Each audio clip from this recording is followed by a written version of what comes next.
네, 그 유니티에서 보는 메타버스에 대해서 그리고 사실은 이 메타버스를 어떻게 활용할까에 대한 조금 더 실용적인 말씀을 드릴 수 있는 시간이 될 수 있도록 그렇게 준비를 좀 해봤습니다. 먼저 저는 그 유니티에서 에반젤리즘, 그러니까 기술을 홍보하는 부서라고 봐주시면 될 것 같고요.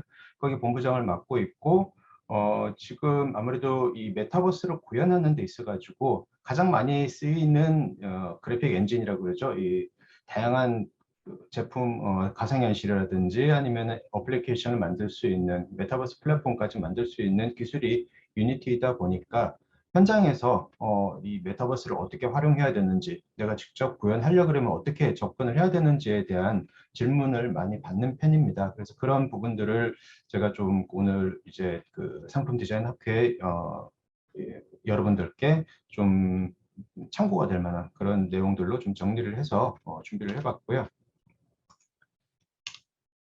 먼저 메타버스가 우리한테 어떤 의미를 지니고 있는지 한번 아까 아마 저기 말씀해 주신 대로 전반적인 상황을 한번 이렇게 말씀을 해 주셨다고 들었지만은 저희 유니티에서 그리고 조금은 제가 현장에서 본 바를 정리해서 말씀드리는 시간을 잠깐 가지고요. 그 다음에 다양한 케이스들을 통해서 그리고 이 메타버스가 어떤 그 아이디어를 우리한테 줄 수 있는지 좀 소개해 드리도록 하겠습니다.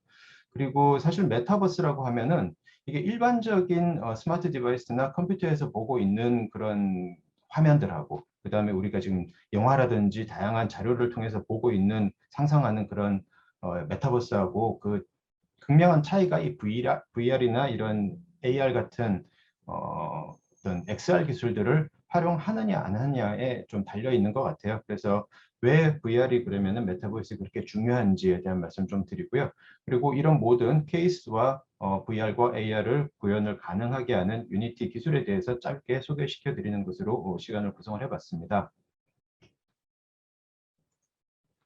네, 아마 그 앞에서 말씀을 해주신 대로 메타버스가 뭐 네 가지 정도의 특성이 있다. 그게 이제 우리 라이프 모든 삶의 생활의 데이터를 기록하는 라이프 로깅 그리고 현실의 데이터를 가상의 공간, 디지털 공간에 복제하는 미러월드 그리고 현실 화면 위에다가 새로운 정보의 레이어를 얹어가지고 새로운 가치와 그리고 좀 인사이트를 얻을 수 있는 그런 아그먼티드 리얼리티 그리고 게임과 같은 완벽한 가상 공간 같은 것으로 나눠진다고 아마 많이 말씀들을 들으셨을 겁니다. 근데 저는 여기에 대해 가지고 좀 짚고 넘어가야 될 부분이 사실 이런 네 가지의 범주는 2006년에 그 ASF에서 미국에 있는 이제 그 연구기관이죠. 여기서 메타버스 로드맵을 발표하면서 나온 개념이고 지금 바로 적용하기에는 조금 오래된 개념이라고 볼 수도 있습니다. 아마 2006년이라는 그 시점에 이 메타버스라는 어떻게 보면은 초감각적이고 그리고 다양한 기술들을 융합시켜서 만들 수 있는 가상 공간에 대해서 설명을 하려고 그러다 보니까 이런 그 저기 용어들을 쓰지 않았나 생각을 하고요. 그래서 많은 분들이 그런 질문을 하십니다.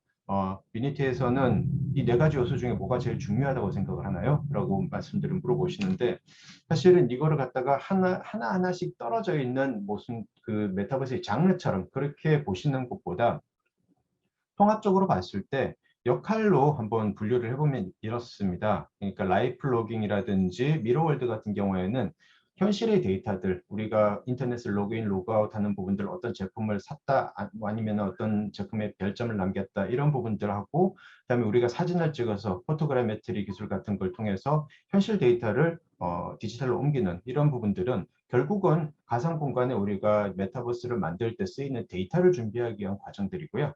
그리고 이게 어거먼티드 리얼리티 그러니까 증강현실이라든지 아니면 가상현실 같은 경우는 이렇게 모은 데이터를 조합해서 만든 세계를 우리가 어떻게 보여주는가 하는 표현의 문제다라고 보여줄 수 있기 때문에 이걸 갖다가 나눠서 생각하는 것보다는 이렇게 흐름으로 좀 인식을 하는 게 더 도움이 되지 않을까 생각을 하고 있습니다. 그래서 이렇게 만든 메타버스의 목적은 사실은 현실 세계의 좀 한계를 벗어나가지고 우리 좀 더 자유롭게 창작도 하고 자유롭게 활동도 하자라는 그런 의미에서 이런 디자인과 어떤 그 개념이 나온 거다라고 말씀을 드릴 수 있을 것 같아요. 그래서 밑에 있는 인텔리전스 앰플리피케이션 그러니까 우리 지혜 인간의 그 지적 능력의 증강이라고 하는 부분 역시 이제 그 ASF에서 메타버스 로드맵을 발표하면서 메타버스의 목적은 이것이 되어야 된다라고 선언을 한 것이죠. 그러니까 아까 교수님께서 말씀해 주셨던 것처럼 우리가 한 10여 년쯤 전에 디지털 혁명, 그 뭐 스마트폰 혁명 이런 부분들을 통해서 이전에 할 수 없었던 새로운 경제 체계가 생기고 많은 또 시도가 우리를 갖다 더 편리하게 그리고 더 좀 인라이튼 시키는 그런 경험들을 우리가 해왔었습니다. 메타버스는 그러면 이것보다 더 넓은 가능성 우리한테 열어준다. 그렇게 되어야만 한다. 그렇게 활용해야만 한다. 그렇게 말씀을 드릴 수가 있을 것 같아요. 근데 이렇게 하면은 너무 복잡하니까 제가 좀 거칠기는 하지만은 아주 짧게 그러면 핵심 개념 두 개만 좀 말씀드리고 뒤에 사례로 좀 넘어가도록 하겠습니다. 제가 생각하는 메타버스의 핵심 개념 두 가지는 인터넷이라는 가상 공간이 점점 현실을 닮아가고 있어요.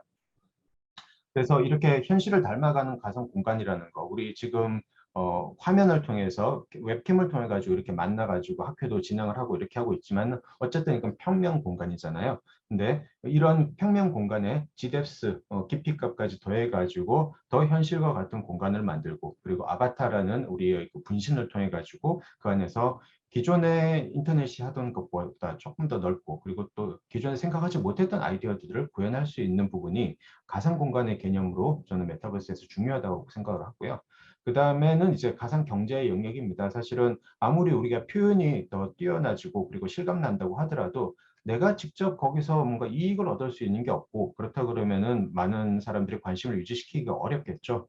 그래서 여기는 뭐 이제 많은 이제 그 오피니언 리더분들이 말씀을 하고 계시는데 어떤 그 퍼블릭 블록체인 그러니까 우리가 어떻게 보면은 공공적으로 사용할 수 있는 블록체인을 통해서 여러 가지 서비스 그리고 여러 가지 플랫폼들 사이를 왔다 갔다 하더라도 내가 가지고 있는 지적 재산권, 내가 가지고 있는 가상의 그 화폐 같은 것들의 가치는 계속 유지할 수 있는 그런 네트워크 체계가 구현이 된다 그러면은 가상 공간이 가지고 있는 잠재력하고 합쳐져 가지고 우리 그 가상 공간에서 얻는 경제의 범위가 그리고 규모가 더 커지지 않을까라고 생각하는 부분이 있습니다.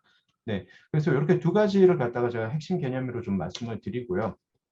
그러면은 현실 공간을 닮아간다는 게 무슨 이야기인가 하면은 지금 왼쪽에 보시는 것처럼 지금 왼쪽에 있는 이런 화면들이 우리가 인터넷이라든지 스마트폰 앱을 쓸 때 흔히 보게 되는 아마 UI라든지 화면 디자인일 겁니다. 그래서 보시다시피 이런 화면들은 문서를 어떻게 보면 메타포화 해가지고 이렇게 구현을 한 것 같아요.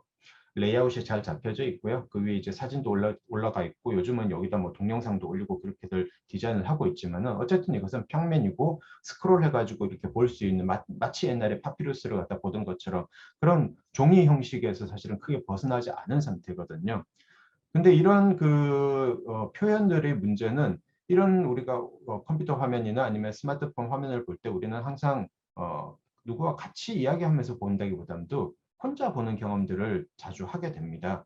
제가 예전에 풍자 그림을 한번 본 적이 있었는데 어떤 연인 둘이서 각자 핸드폰을 보면서 이렇게 커피숍에 앉아 있는데 각자 딴 이야기를 하고 있는 그런 그림을 봤었어요. 이 작은 핸드폰이라는 이 그 화면이 어떻게 보면은 사람을 갖다가 좀 개별로 떨어지게 만드는 그런 결과를 불러일으켰다고 볼 수도 있는 거죠.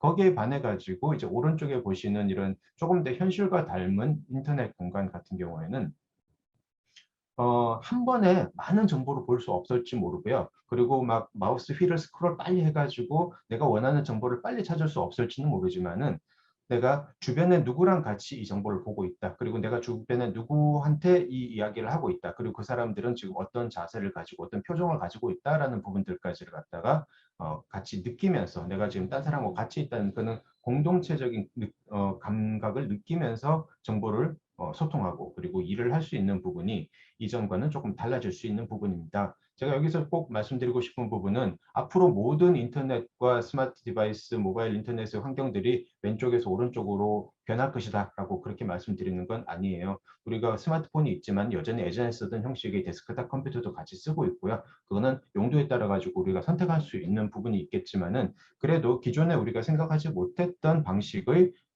협업 그리고 소통 같은 것들이 생겨나게 되는 부분이 지금 메타버스가 가지고 있는 의미가 아닌가 하고요. 그 부분이 이제 가상 공간의 가능성이다라고 말씀드릴 수 있겠습니다.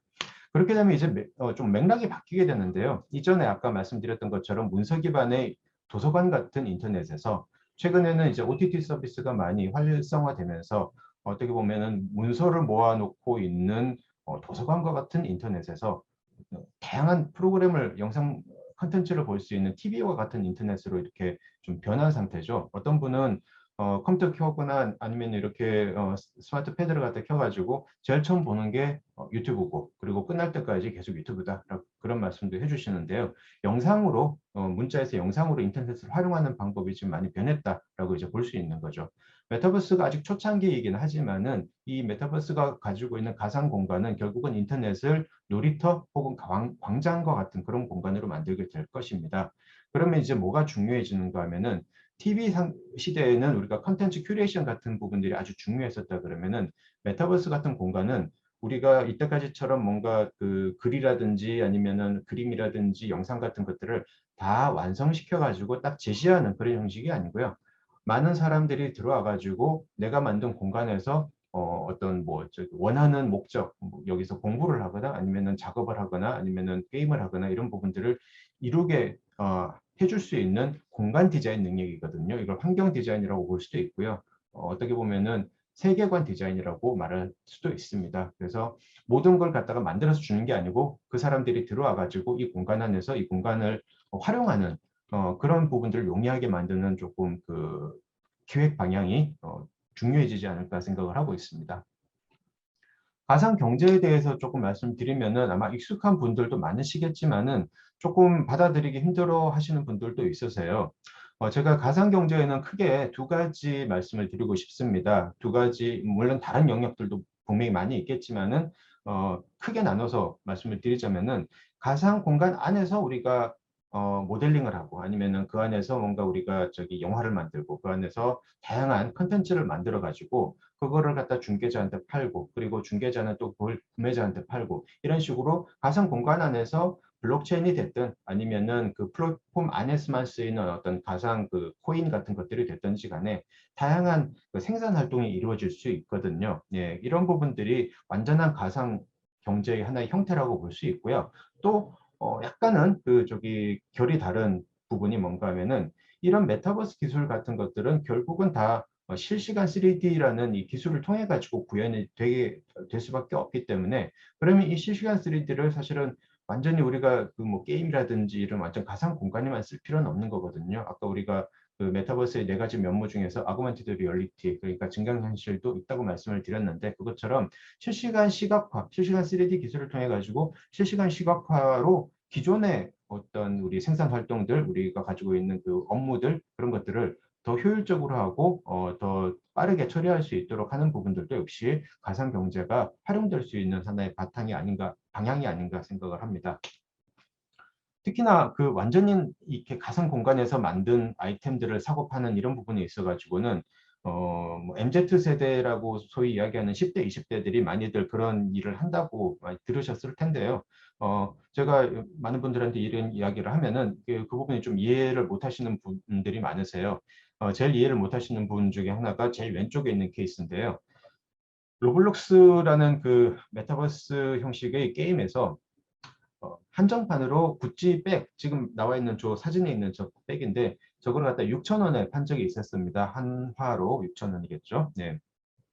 근데 이게 한정판이 다 나가고 나니까 그 안에 있는 다른 사용자들이 여기다가 웃돈을 받고 서로 거래를 거듭하면서 이게 최종 가격이 465만 원까지 뛰었다는 거예요. 한마디로 실제 구찌백보다 저 디지털 데이터 쪼가리가 이제 더 비싼 그런 걸 갖다 사게 되는 거죠. 그래서 이건 도저히 이해를 못하겠다. 이게 진짜냐? 그렇게 말씀을 하시는 분들도 있는데 우리가 어떻게 보면은 그 가치, 어떤 물건이 가지고 있는 가치를 본질을 봤을 때 만약에 저는 이제 명품백을 제가 뭐 즐겨 사지는 않지만은 산다고 그러면은 제가 이걸 샀다는 걸 갖다 다른 사람들한테 좀 자랑하고 싶고 그게 어떻게 보면 명품백을 좀 그 소비하는 하나의 방법일 수도 있을 것 같아요. 물건 자체의 완성도도 중요하겠지만 근데 지금 아시다시피 팬데믹 상황에서 사람들이 마음 놓고 다른 사람을 만나지 못하고 마음 놓고 많은 사람들한테 이런 걸 자랑하지도 못합니다. 근데 이걸 산 사람들은 가상 공간 안에서 자기가 마음대로 사람 많은 그런 광장 같은 데를 돌아다니면서 내가 이렇게 남들이 사지 못했던 한정판 아이템을 사가지고 들고 다닌다라는 걸 노출시킬 수가 있는 거죠. 만약에 노출이라는 수치 자체로 비교를 한다 그러면은 현실 세계보다 가상 세계에서 노출할 수 있는 확률과 수치가 훨씬 더 높을 수밖에 없어요. 그게 어떻게 보면 가상 아이템이 가지고 있는 이런 가치를 더 올려주는 어떤 그 요인이 아닌가라고 생각을 할 수 있고요. 그리고 제일 오른쪽에 있는 이 알렉스 발펜지라는 친구는 로블록스 안에서 미니게임을 만들었는데 그 게임을 가지고 뭐 1년에 12억 원이 넘는 그런 수익을 올리고 있다고 합니다. 그래서 가상이냐 아니냐가 중요한 게 아닌 것 같아요. 이제 내가 나한테 이 가치가 어떻게 다가오느냐가 중요한 그런 세대가 되는 건데 이걸 갖다가 세 가지 용어로 이렇게 표현을 하시는 분들도 있으시더라고요. 이때까지 우리는 물리적인 우리가 만질 수 있는 실제 현실 세계는 가치가 있는 거고 그리고 거짓으로 생각해낸 그런 그 가상의 세계, 버추얼 월드는 가치가 없는 거다라고 이분법적으로 생각을 했다 그러면은 현실이건 가상이건 간에 왔다 갔다 하면서 내가 여기서 가상에서 만난 친구라도 현실에 있는 친척보다 더 친할 수 있는 부분이 있고요. 그리고 아까 말씀드렸던 그런 아이템 같은 것들도 현실에서 내가 샀지만 딴 사람한테 자랑할 수 없어. 근데 가상 공간에서 얼마든지 자랑할 수 있다 그러면은 그 리얼 밸류가 어디에 숨어 있느냐 하는 거죠. 이건 이제 그 리얼 밸류를 찾는 데 있어가지고 물리와 가상을 갖다가 너무 이렇게 나눠서 생각할 필요는 없게 되었다라는 것이 의미가 있을 것 같습니다. 그래서 이제 저희 유니티에서는 메타버스를 이렇게 좀 보고 있어요. 인터넷을 활용하는 또 하나의 방법이고 이렇게 된다 그러면 그 안에서 방금과 같은 많은 경제 활동이 생길 것이기 때문에 결국은 이 안에서 컨텐츠를 창작하고 어떤 그런 창작할 수 있는 생태계가 무엇보다 중요하다.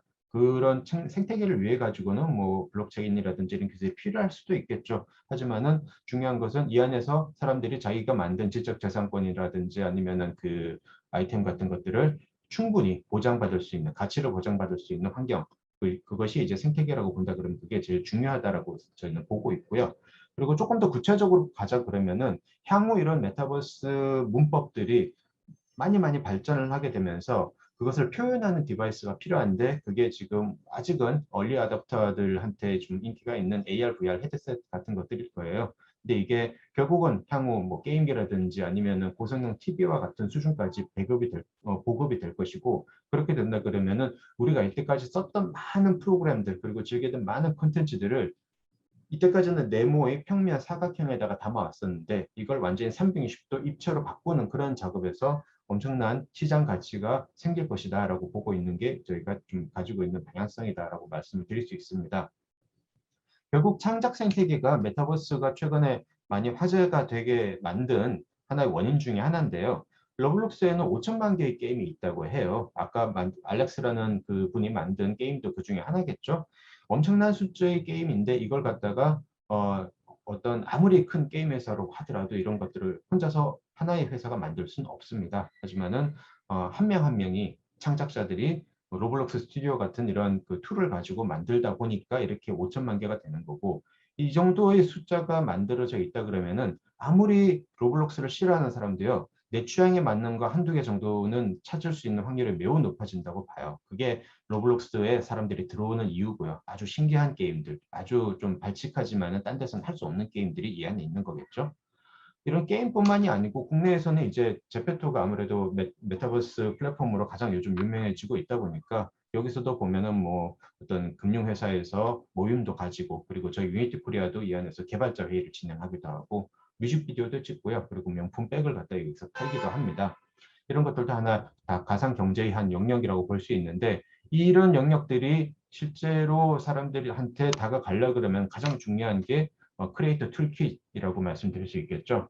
왼쪽에 있는 게 이제 로블록스 게임을 만들 수 있는 로블록스 스튜디오고요. 그리고 왼쪽에 있는 게 제페토에서 건물이라든지 컨텐츠를 만들 수 있는 제페토 빌딩.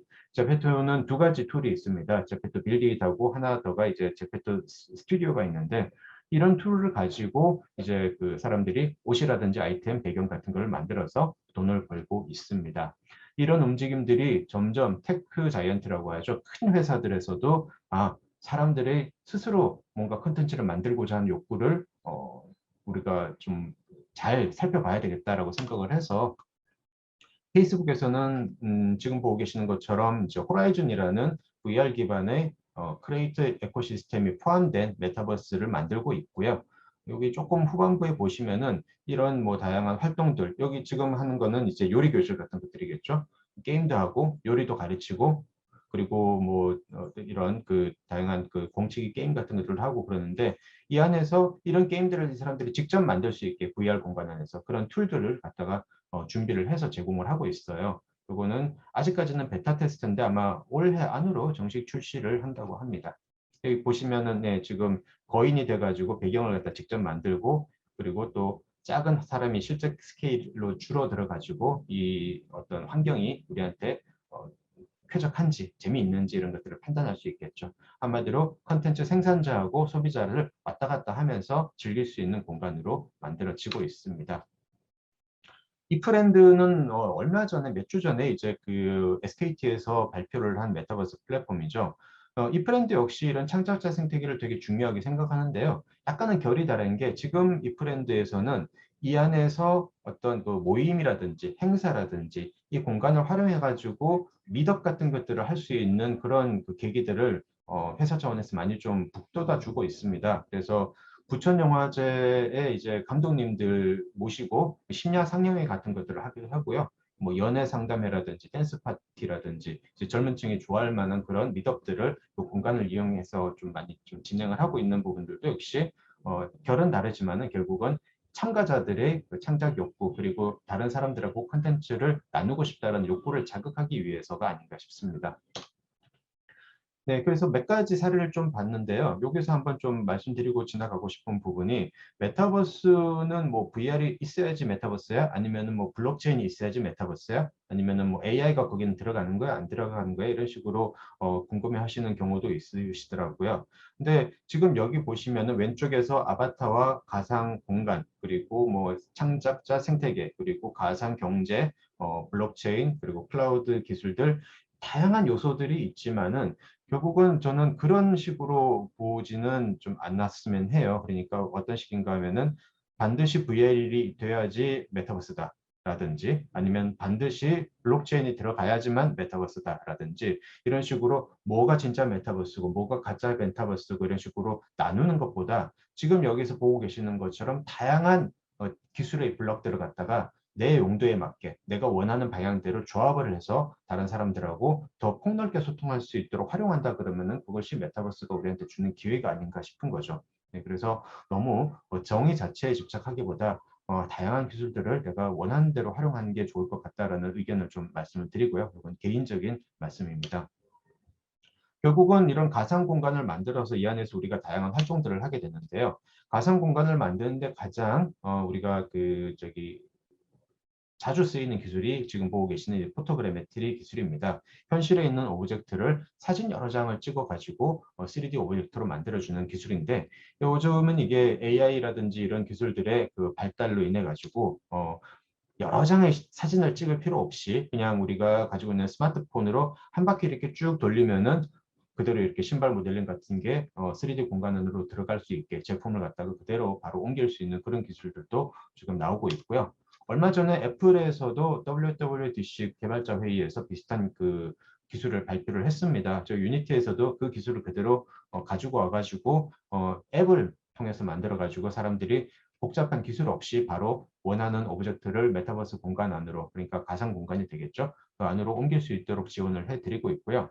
아까 제가 여러 가지 기술을 어떻게 조합하느냐가 우리한테는 어떻게 보면 되게 기회다라고 말씀을 드렸었는데 이렇게 만들어져서 가상 공간으로 들어온 오브젝트들은 정말 뭐 여러 가지 방법으로 쓰일 수 있을 것 같아요. 우리가 얼마 전에 화제가 됐었던 아이케아 앱처럼 가구를 갖다가 우리 거실에 가상으로 한번 배치를 해보는 그런 형식으로도 활용할 수 있겠지만은 지금 보시는 것처럼 뭐 그 코카콜라 캔을 소재로 한 뮤직비디오 같은 것들을 만드는 데도 쓸 수가 있고요.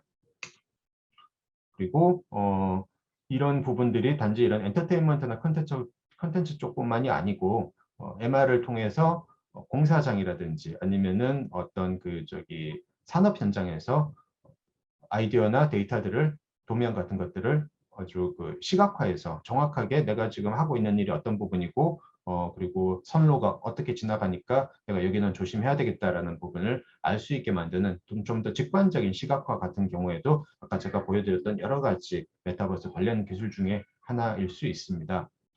또한 이렇게 시각적인 부분들만 중요한 건 아닌 것 같아요. 지금 보고 계신 화면은 되게 단순해 보이지만은 작년에 저희가 그 코비드 사태가 터졌을 때 유니티에서 급하게 만들어 가지고 저기 대중적으로 공개한 시뮬레이션 사례예요. 무슨 시뮬레이션인가 하면은 코비드 상황에서 그러니까 마켓 이렇게 슈퍼마켓 같은 데 있죠. 마트에 사람들이 많으면은 얼마나 전염이 되기 쉬운가 같은 것들을 시뮬레이션하는 이런 앱을 만들어서 공개한 적이 있었습니다.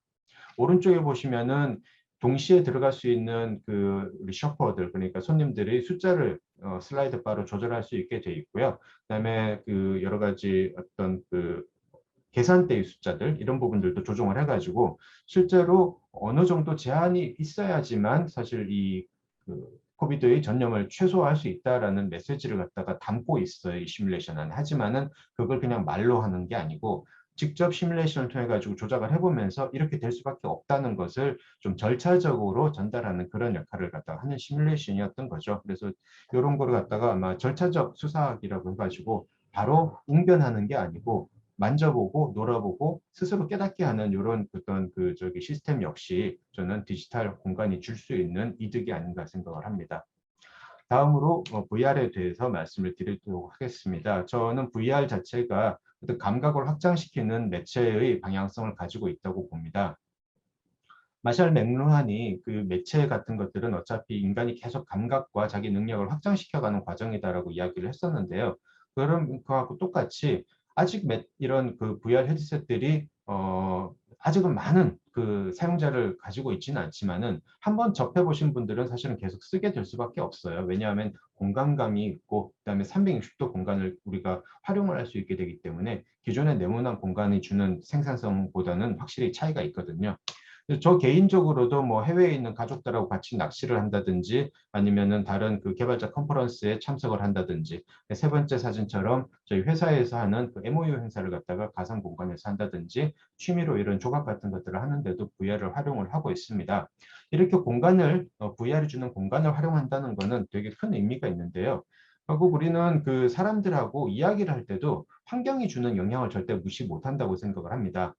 날씨가 만약에 좋으면 우리는 항상 날씨를 가지고 인사를 하죠. 날씨가 나빠도 날씨를 가지고 인사를 하는 경우가 많은데 그런 경우 전부 다 우리가 가지고 있는 공감대를 통해서 서로 소통하고자 하는 의지의 표현이다라고 본다 그러면은 똑같이 예를 들어서 뭔가 놀이공원에다가 어떤 놀이기구를 넣을까라는 그런 회의를 한다고 하더라도 그 회의를 갖다가 회의실 안에서 하느냐 아니면 그 놀이기구가 설치되어야 하는 공간에 직접 가서 그걸 보면서 하느냐는 아마 내용상 큰 차이가 있을 수 있을 겁니다. 그런 면에서 VR이 주는 공간은 우리한테 도움이 될 수 있는 부분이 있고요. 어제 발표됐었죠. 호라이즌 워크룸이라고 페이스북에서 만든 이런 가상 업무 공간도 아주 그 혁명적으로 우리가 같은 공간에서 회의를 하고 같은 공간에서 지금 아이디어를 이야기하고 있다는 느낌을 주는 그런 사례로 되게 좋은 기술이었던 것 같습니다. 저도 지금 써보고 있는데 아주 이 기존의 가상 공간에서 회의하는 거하고는 다른 경험을 전해주더라고요. 제품 디자인 영역으로 보자 그러면은 지금 이 스페셜 같은 경우도 지금 그 가방 디자인을 가지고 같은 공간에서 이제 보면서 회의를 하고 있죠.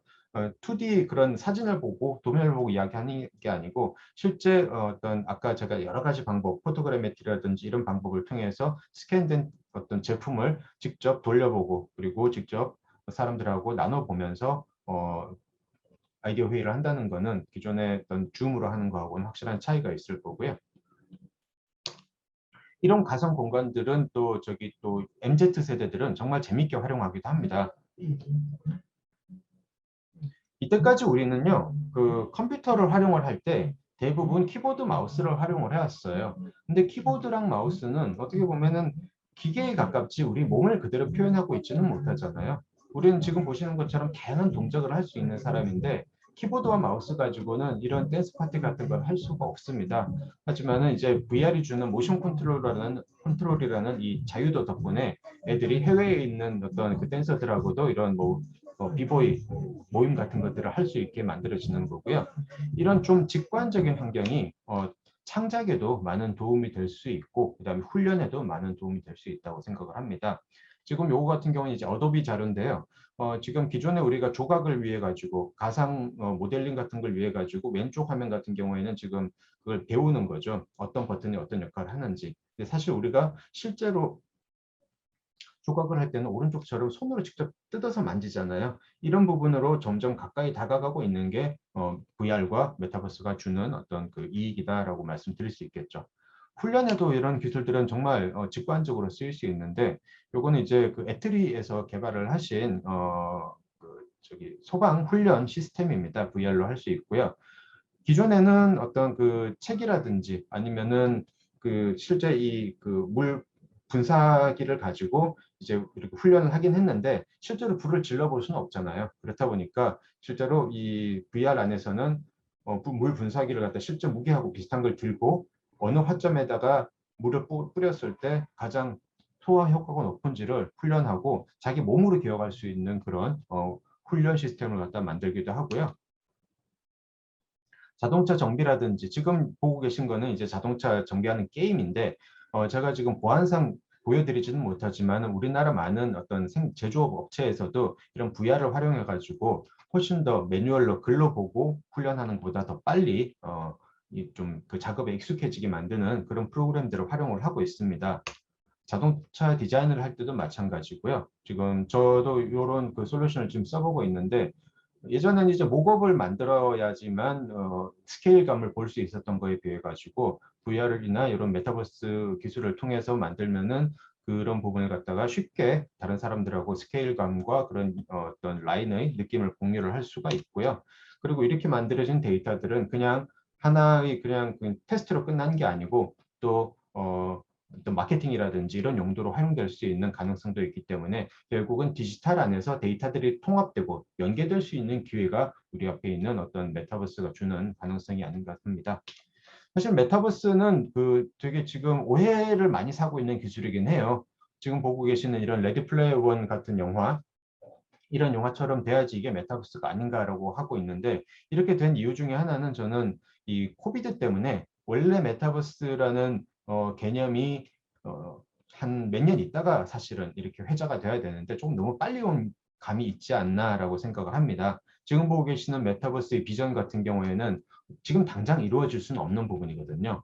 지금 당장의 상태를 말씀을 드리자면은 약간 뭐 가상 공간은 어느 정도 구현되어 있다고 보고요. 그다음에 이제 창작자 생태계는 아직 좀 일부 구간에서 구현이 되어 가고 있는 부분이 있고 XR 기술 같은 경우에는 오큘러스 퀘스트, 바리어, 홀로렌즈 같은 이런 디바이스들이 점점 나오고 있지만 아직 대중화가 안 된 상태예요. 여기서 약간 갭이 있어요. 이러다 보니까 어떤 결과가 있는가 하면은 메타버스 그러는데 메타버스 어디 가면 볼 수 있어라고 하면은 결국은 아주 작은 스마트폰 화면으로밖에 볼 수가 없는 거예요. 제페토가 됐든지 이프렌드가 됐든지 이걸 갖다가 완전히 VR 환경에서 몰입감 있게 봐야 되는데 이게 아직은 충분히 보급이 안 되고 있는 거죠. 그래서 약간은 실망을 갖다가 하시는 분들도 있으신데 저는 이걸 갖다가 내재되어 있는 가치를 보고 조금 지금은 준비를 할 수 있는 그런 기회가 아닌가라고 생각을 하고 있습니다.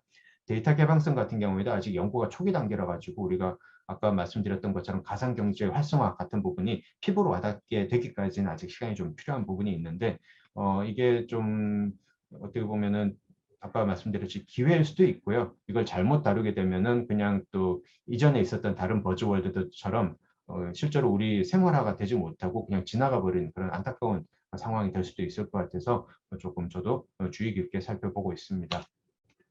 말씀드렸던 다양한 유니티는 뭐 다들 아시다시피 이제 게임 엔진으로 출발을 했지만은 지금은 다양한 산업군에서 활용.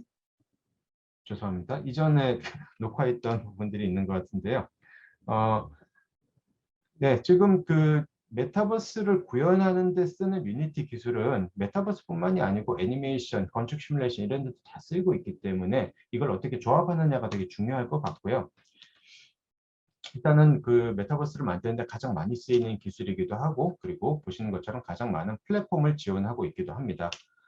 지금 가장 그 발전되어 있는 MR 디바이스라고 하는 마이크로소프트 홀로렌즈 2의 개발 킷 역시 유니티로 만들어져 있고요. 그래서 아마 이런 그 뭔가 실시간 3D 기술을 통해서 메타버스를 한번 구현해 보고 싶다. 내가 이걸 갖다가 한번 연습을 해보고 싶다라고 하신다 그러면은 유니티 홈페이지에 가셔가지고 이 유니티 런이라는 사이트가 있어요. 지금 보시는 그 주소가 run.unity.com인데요. 여기서 프로젝트 템플릿을 갖다가 한번 다운받아서 만져보시면은 이런 부분들을 통해 가지고 메타버스가 이루어질 수 있구나 하는 부분을 이해하는 데 도움이 되지 않으실까 합니다. 네, 마지막으로 제가 한 가지 영상을 좀 보여드리면서 마무리하려고 합니다. 지금 보시는 영상은요, 그 공간 디자인을 한 디자이너 한 10분들이서 일주일 정도 이 하나의 성을 갖다가 이런 마인크래프트라는 게임 공간 안에서 만드는 과정을 이렇게 빨리 돌려서 보여드리고 있는 그림이에요. 어떻게 보면은 옛날에는 그냥 아이들 게임이다라고 생각을 했었지만은 이제는 이 가상 공간에서 활동하는 시간이 점점 늘어나고 그리고 이런 공간에서 컨텐츠를 만드는 활동에 익숙해진 사람들이 점점 많아지면서요.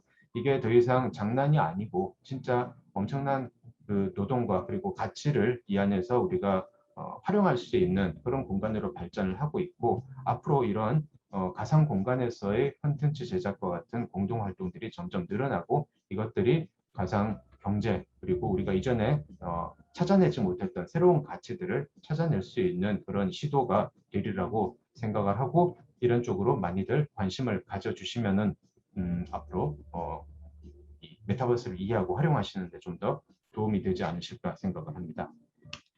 네, 여기까지 제가 메타버스와 최근 케이스들을 통해서 준비한 내용 모두 발표 마치도록 하겠습니다. 감사합니다.